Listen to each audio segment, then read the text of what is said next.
balita ko kasi mahilig ka sa bolang kristal. Huwag mo sabihin sa akin manghuhula ka rin.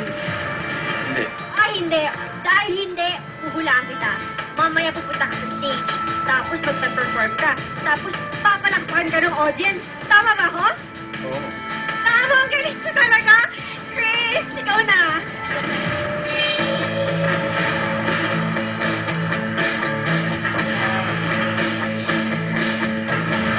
Kaya ako sumali sa PET para i-introduce ang contact guide sa Philippines. Ako si Mark Lester Subo, ang spirit at handa ako pakita ang PET ko. Here's our third Lester, Mark Lester Subo.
Thank you, Mark Lester.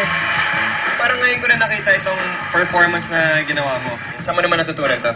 Actually, a friend of mine na galing sa abroad, nagturo rin sa akin. And Sige, pakinggan naman natin ang mga comments ng ating mga pet masters. Simulan naman natin ngayon kay Tim. Bilib ako sa mga tao na magaling maghawak ng balls. It goes to show also na pwedeng simpleng act lang, may dating na. Dahil dyan, heto ang sayo. Thank you, Tim. Michelle. Sa totoo lang, ngayon lang talaga ako nakakita niyan. Ang galing mo. At sakto sa tugtog lahat ng ginagawa mo. Dahil dyan, ito ang sayo. Thank you, Miss Michelle. Tingnan natin kung mapaperfect mo ba ang happy face sa mga pet masters natin. Mr. Fu. Kuya, okay na sana eh. Inalis mo pa yung maskara mo. Okay naman, kuya, yung ginawa mo. Na-entertain naman ako. Pero parang may hinahanap pa ako. Dahil dyan, eto ang sayo. Thank you, Mr. Fu. Mark Lester, ano masasabi mo? okay lang, hindi naman lahat na-appreciate yun Kasi bago nga Bago ito pa rin Okay, congratulations and maraming salamat.